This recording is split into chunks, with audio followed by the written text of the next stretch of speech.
Hoje no Repórter MT eu entrevisto o médico psiquiatra Carlos Perioto. Ele é presidente da Associação Mato Grossense de Psiquiatria. A gente vai falar sobre transtornos de ansiedade e depressão. O Brasil é o quarto país com prevalência de depressão. Carlos, depressão, ansiedade, as pessoas se preocupam muito com males do século. E a gente tem o dado que diz que o Brasil tem a maior taxa de transtornos de ansiedade do mundo. Afinal, o que diferencia a ansiedade da depressão? Tá. A ansiedade é um transtorno onde que predomina a preocupação, um medo exagerado, uma antecipação, tá? A gente tem vários transtornos ansiosos descritos, os mais comuns seriam o transtorno do pânico, fobias específicas, a fobia social, que é o transtorno de ansiedade social. A pessoa tem um sofrimento por antecedência na hora de se colocar em contato com outras pessoas, em se expor na frente de terceiros. E tem vários graus? Sim, as doenças psiquiátricas elas vêm, cada um na sua graduação, né? Tem pessoas que têm quadros mais graves, pessoas que têm quadros mais leves, mais toleráveis, né?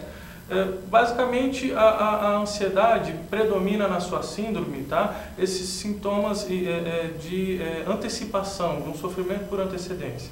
Na síndrome depressiva predomina uma falta de energia, uma tristeza, uma apatia, uma perda de prazer pelas coisas, tá? Pode até ter sintomas ansiosos acompanhando o quadro depressivo, mas... A angústia é presente nas duas... Sim, pode, uma pessoa que está muito ansiosa, com muito medo, também tem um sofrimento mental, psíquico, uma angústia importante, né? Mas a gente, com a experiência, a gente vai entendendo a descrição de cada síndrome, de cada quadro, né? A gente tem de antemão, a gente sabe que quando vem um quadro mais predominando tristeza, a gente já, digamos assim, prioriza mais esse sintoma, a gente hierarquiza ele mais, esse sintoma, do que os sintomas ansiosos, né? Então a gente, muitas vezes, quando vê tristeza e ansiedade e tristeza, a gente sempre vai priorizar a tristeza como sendo a síndrome principal daquela pessoa, tá? Carlos, quando a tristeza, ela não é só tristeza, é depressão. Eu digo isso porque hoje se banalizou muito aquela frase, fulano está com depressão. Uma tristeza já é confundida com depressão. Como identificar que é uma tristeza comum, que faz parte de sentimento, né, tal qual alegria, tristeza, de uma depressão? Legal, boa pergunta. O ser humano, tá, ele oscila suas emoções dentro de uma faixa de normalidade. Então a gente tem momentos no dia de alegria, de tristeza, de angústia, talvez por alguma notícia, às vezes de raiva, porque a gente teve alguma frustração, né? Tem gente que já é pessimista, que vê tudo já com aquele olhar. Exato. Que ainda tem a personalidade de cada um filtrando isso, né? Mas a gente oscila dentro de uma faixa de normalidade, tá? Quando a tristeza ela se torna crônica por mais de 2 semanas, tá? Essa tristeza vem acompanhada de muita angústia, de muito sofrimento. E ela gera um impacto na capacidade produtiva do indivíduo, ela gera um prejuízo na vida do indivíduo. Isso chama a atenção de que não é uma tristeza comum. Isso chama a atenção de que a pessoa está passando por um quadro patológico, um quadro depressivo. A tristeza comum é aquela que ocorre e ela dura uma tarde, ela dura 1 a 2 dias, naturalmente a pessoa para de pensar naquilo de maneira obsessiva, recorrente, aquilo não muda a rotina da pessoa, aquilo não traz um prejuízo funcional, ocupacional. Essa é a tristeza que todo mundo tem, é algo natural, tá? Diferente da depressão. A depressão é a tristeza duradoura, que durou já 2, 3 semanas, que não vai embora, que deixa a pessoa começa batida. A interferir nos hábitos dessa pessoa. Com a tristeza certeza. De tal maneira que ela fica apática, muitas vezes não quer nem pentear o cabelo, coisas simples do dia a dia, tomar um banho, por exemplo. Exatamente, vem muito desânimo, muita fadiga, um cansaço mental, uma lentificação mental, a pessoa tem dificuldade então fazer as rotinas diárias, né? Então higiene, cuidar de si, cuidar de casa, se alimentar, tá? A pessoa fica bem prejudicada. Carlos, a depressão, o país, né, o Brasil, ele está entre os primeiros aí com prevalência de depressão. Sim. Tem pesquisa que diz por que isso, por que o Brasil, os brasileiros estão sofrendo tanto de ansiedade e também de depressão? É uma boa pergunta. As pesquisas elas demonstram muito, estão trazendo números mais recentes da epidemiologia no Brasil, né? Então a frequência de depressão aumentando, a frequência de ansiedade, de transtornos ansiosos aumentando a cada ano, mas explicar exatamente o que causa isso são muitas variáveis, né? Construindo esse cenário. A gente ainda não consegue explicar totalmente essas várias causas que justificam esses cenários. Por exemplo, nas depressões que estão ocorrendo mais nos pacientes idosos de terceira idade, a gente percebe um componente da solidão, né? A pessoa vai se sentindo mais isolada, sem amigos, sem pessoas amadas, sem um suporte social. Isso está associado à depressão mais no idoso, tá? No jovem, o jovem a gente percebe então muita impulsividade, né? Um cenário de crise econômica, dificuldade da pessoa conseguir se tornar economicamente ativa, produtiva. E o jovem é imediatista por natureza, né? Ele quer tudo para ontem. Exatamente, muito impulsivo. Então a gente talvez por faixa etária consiga explicar uma ou outra coisa, mas dar uma explicação completa ainda é difícil. As mulheres sofrem mais de depressão do que os homens? Sim. Infelizmente, as mulheres, elas em média, a frequência são 2 mulheres para cada homem doente. Então, existe uma frequência maior no sexo feminino de transtornos ansiosos e depressivos. Hoje as mulheres continuam apresentando também a depressão pós-parto, ou com a informação, é algo que já a mulher se depara melhor com o pós-parto, ou continua sendo muito frequente? No pós-parto, tá, é muito frequente, a gente chama do blues maternal, do blues, do quadro de uma depressão leve, que seria uma tristeza, uma apatia, dura uma semana, um quadro mais restrito, tá? Uma parcela pequena dessas mulheres que experimentam blues, que é muito frequente, que evolui para um quadro depressivo, tá? Eu acho que isso está ocorrendo e sempre ocorreu, Ana. A questão é saber identificar melhor, é saber alertar as mulheres que elas podem passar por isso, né? Os parceiros, né? A família, perceber essa mudança de comportamento, essa dificuldade de sair desse quadro, exatamente. Então, assim, orientar a pessoa de saber informar, levar a sério esses relatos das mães, eu acho que isso tem que ser treinado para a gente melhorar a nossa escuta, ouvido do paciente que está com esse tipo de apresentação. Tá? Porque a depressão, Carlos, ela é uma doença que ela progride chegando até a morte, por exemplo. A pessoa pode querer tirar a vida. A gente vê muitos relatos aí de suicídios, por exemplo, e aí quando vai buscar ali a vida dessa pessoa, tem relatos que apresentavam indícios de depressão. A ideia que a gente tem hoje é que as pessoas que tentam suicídio, em sua grande maioria, mais de 90%, são portadores de algum transtorno mental, tá? Os transtornos afetivos são bem comuns nesses pacientes, quadros depressivos, né? Esses transtornos afetivos quer dizer o quê? A gente fala transtorno afetivo de maneira geral, mas a gente fala sobre depressão unipolar, depressão bipolar, quadros de mania, tá? Bipolar é quando a pessoa tem... oscila os dois polos, né? Predomina então o humor depressivo, que lembra muito uma depressão unipolar, mas essa pessoa também, em algum momento da sua vida, ele apresenta uma polarização de euforia, de grande energia, né? De diminuição da necessidade do sono, tá? Então esse é um quadro que é um quadro afetivo também, tanto no polo maníaco quanto depressivo ele corre risco suicida, tá? Isso difere um pouco daquela pessoa que só fica deprimida, que tem uma ou outra depressão ao longo da vida, tá? Mas esses pacientes, na verdade, as tentativas de suicídio estão associadas aos transtornos mentais em sua grande maioria. Então, transtornos afetivos, esquizofrenia, dependências químicas que deixam as pessoas mais predispostas a comportamentos impulsivos, a próprias comorbidades como transtornos ansiosos e depressivos, psicoses, né? E até mesmo a questão social, né? A gente vê assim, momentos de crise, questão econômica, também relatos de pessoas que não conseguiram lidar com essa nova situação financeira. Sim. No ano passado a gente teve um caso aí de um pai em São Paulo que, diante da questão financeira, praticou o suicídio. Provavelmente ele devia estar com algum quadro depressivo já, alimentando toda essa situação, né? Bem mais o estressor financeiro. Externo, né? O componente externo. Isso, com certeza. E quando a gente fala de ansiedade, como você, né, disse anteriormente, a questão de fobia, né? Síndrome de pânico, fobia social, hoje o que é mais comum? No consultório eu vejo bastante transtorno do pânico, tá? É muito frequente, transtorno de ansiedade generalizada. O pânico, quando a pessoa tem pânico de tudo, ou o pânico ele vai modificando? Por exemplo, tem o pânico de sair de casa ou é o pânico geral? Como é? O transtorno do pânico seria aquele paciente que num curto espaço de tempo, né, ele tem o máximo de ansiedade possível, a pessoa se torna extremamente agitada, inquieta, o coração acelera, o ar começa a faltar, começam a vir pensamentos catastróficos. E tem sintomas cabeça. físicos, Sim, sim. O mental libera sintomas físicos. Isso, libera adrenalina, a adrenalina acelera o coração, faz a pessoa bater o coração batendo mais forte, né? A pessoa fica muito alerta, agitada, começa a imaginar que vai morrer, que vai ter um infarto, coisas desse tipo, tá? Essas crises duram em média aí em torno de 30 minutos, tá? E elas começam a ser recorrentes ao longo do dia, ao longo da semana do indivíduo, né? E entre uma crise e outra ele começa a ficar muito ansioso, antecipando se vai ter uma nova crise, quando que vai ser a crise. Será que começa a se preocupar com a próxima crise. Exato, ele começa a ter medo de ter medo, tá?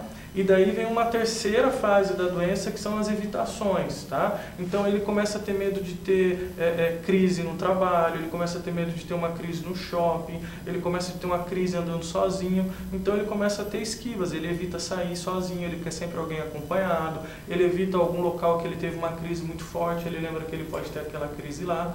Então os ataques de pânico recorrentes, da ansiedade antecipatória, as evitações seriam o transtorno do pânico bem descrito. Né? E tem idade, doutor, assim, idade que é mais frequente que surjam esses transtornos de ansiedade ou depressão, ou isso varia muito? Uma criança tem? Na criança não é tão comum. O transtorno do pânico especificamente ele tem uma epidemiologia bimodal, mais na adolescência, adulto jovem, e depois no adulto já indo para a terceira idade, tá? Então esses são os dois momentos que a gente pode ter mais esse quadro clínico.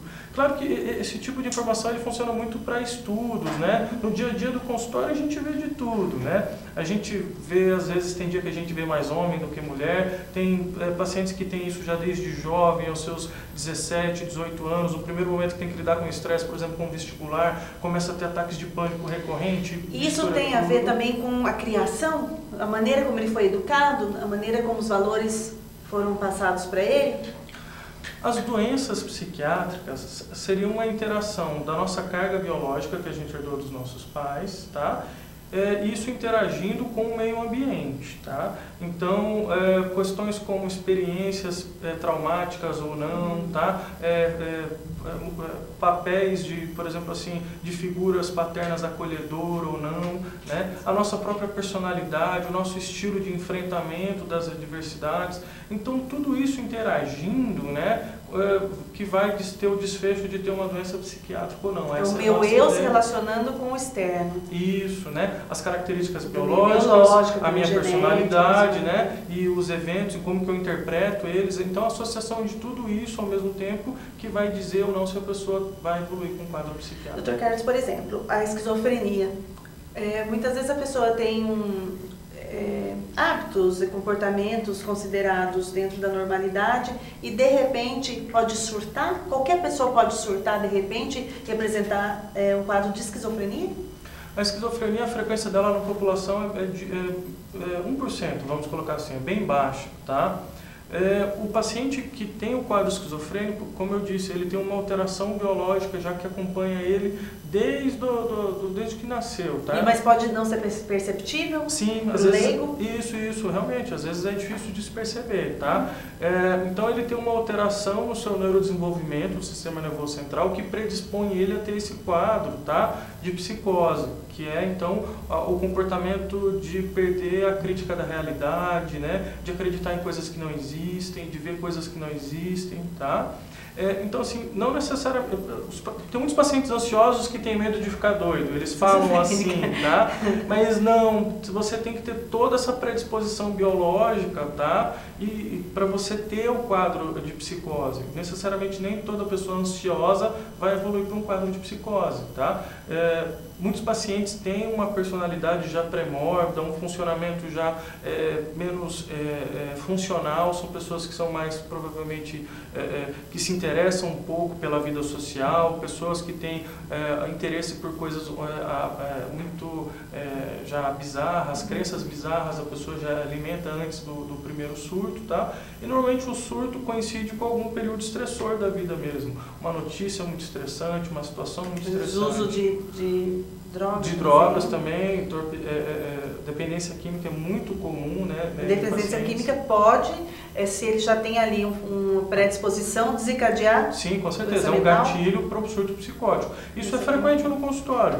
Pacientes que chegam, já estão abstinentes, sei lá, 2, 3 meses e eles mantiveram o funcionamento psicótico porque usaram ali recente o uso da droga, tá? E recorrem a ter quadros psicóticos sempre quando usam a droga. Então a droga é um gatilho para abrir o quadro, com certeza. Eu assisti recentemente aquele filme Nise, Coração da Loucura, com a Glória Pires, que conta a história da Nise da Silveira. Sim, a primeira psiquiatra. A primeira psiquiatra no Brasil. Um É. filme interessante, indico a todos que assistam. E ela vem trazer essa nova perspectiva, na época, do olhar para a doença mental da psiquiatria, que até então fazia aquela lobotomia, aquelas coisas que hoje parece que até mito, mas que existiam. Sim, tratamentos dessa natureza. E ela mostra ali, ela foi pioneira na relação do animal com a pessoa com doente mental, restabelecer vínculo, né, o cachorro, o gato, e as artes, as terapias ocupacionais. Hoje, para tudo tem tratamento. E a arte, essas outras atividades, elas são bem vistas na psiquiatria? Com certeza. A ideia que a gente tem de tratamento é um tratamento multiprofissional, tá? Tudo aquilo que existe evidência científica que pode contribuir para a melhora clínica, para o tratamento, para a reintrodução da pessoa na sociedade, para trazer bem-estar, tá? É bem visto para a saúde mental do indivíduo. Então, musicoterapia, existem evidências, terapia ocupacional, psicoterapia, terapia individual, de grupo, tá? Muitas vezes é um excelente empresário, uma pessoa muito bem sucedida profissionalmente, mas tem muita dificuldade no aspecto pessoal. Sim, com Porque aquela história, né, psiquiatra, médico de louco, isso é coisa do passado, né, doutor? Infelizmente, isso ainda ocorre muito. Faz essa... Na verdade, eu digo... Tem um pouco de resistência de, eu não vou no psiquiatra porque eu não sou louco e... Né? Eu brinco que eu sou médico para eles não ficarem loucos, né? Eu tô aqui para não deixar vocês ficarem doidos, assim. A gente fala isso de maneira hoje um pouco tentando brincar, né? Para tentar quebrar o tabu, tentar quebrar esse preconceito, esse receio, mas é muito frequente ainda, está muito arraigado na cultura nossa, esse medo da figura do psiquiatra, o remédio que ele vai me dar para deixar o drogado, babando. E a medicação avançou muito também nesse sentido, né? Os remédios hoje têm uma outra... Com certeza, hoje a gente tem condição de oferecer tratamentos em que o objetivo nosso é trazer o máximo de benefício para a saúde do paciente e gerando o mínimo de risco para efeito colateral. Esse é o nosso trabalho diário, é trazer o máximo de saúde, o máximo de bem-estar, uma vida compatível com todas as suas funcionalidades prévias. Trazer ele para a realidade e que ele saiba se relacionar com essa realidade. Isso, e com o mínimo de prejuízo, tá? Existem alguns momentos que são muito delicados, por exemplo, talvez no surto que você falou, né? Num primeiro momento, às vezes até a gente deixar a pessoa mais tranquila, mais calma, quando ela está se colocando em risco, tá? Isso a gente é refletido e a gente pode fazer isso ou não, tá? Não é, então, assim, não é de maneira não planejada. A gente pensa como que a gente vai medicar, existem muitos recursos farmacológicos hoje em dia, como você disse. Carlos, existe maneira de evitar ou de prevenir depressão e ansiedade, por exemplo? Quais são as sugestões para hábitos que a gente possa prevenir quadros depressivos ou de transtornos de ansiedade? Eu costumo falar que a gente precisa ter um estilo de vida saudável, tá? É algo que, assim, a gente parte do banal, assim, é claro que eu tenho que ter um estilo de vida saudável, mas o que é ter um estilo de vida saudável, né? Então, ter uma vida em que você pratica atividade física, em que você tem uma boa alimentação, que você não abuse de substâncias psicoativas de maneira exagerada, muito álcool, né? Álcool, que é uma droga lícita, está nesse quadro. Exatamente, tá? Estimulantes como cafeína também, em moderação. Moderar no café, por exemplo? Isso, tá? Então, pacientes ansiosos que tomam café o dia todo, né? Começam a piorar o quadro ansioso, tá? Por exemplo, beber álcool antes de dormir piora a qualidade do sono, então piora a qualidade do descanso, o paciente fica mais mal-humorado, mais irritado no outro dia, tá? Eu falo muito sobre ter uma organização da vida, você ter horário para tudo. As pessoas começam a só trabalhar muitas horas e começam a ficar muito estressadas, a sua saúde mental vai lá embaixo, tá? Então você tem uma vida em que você consegue pesar a quantidade de trabalho, a quantidade de lazer. O equilíbrio. O equilíbrio. Não só dinheiro, né? Não Exatamente. só o ter, mas o ser. Isso é muito importante, tá? Isso é uma recomendação boba, às vezes, mas que... Parece tão óbvia, né? Mas não é seguida. Exatamente. Quando a pessoa coloca na sua rotina, a pessoa melhora, tá? Outras coisas que a gente sabe que melhoram muito a saúde mental hoje. Meditação. Tá? Meditação. Então, meditação tem saído vários estudos aí sobre as práticas budistas, né, de mindfulness, avaliações então com exames de imagem, colocam-se então monges budistas dentro das máquinas de ressonância magnética funcional e conseguem avaliar que aqueles pacientes têm uma qualidade de vida, uma saúde mental boa. Então, a prática de meditação hoje está tendo uma boa indicação clínica, tá? Para melhora da saúde mental. Algo que era visto como alternativo e até a ciência torcia o nariz, hoje já é um assunto consolidado. Isso, está sendo bem divulgado, tá? No meio científico, esse tipo de prática. Eu gosto de falar muito sobre biblioterapia, tá? Ler sobre o assunto, ler sobre saúde mental, ler sobre doenças mentais, tá?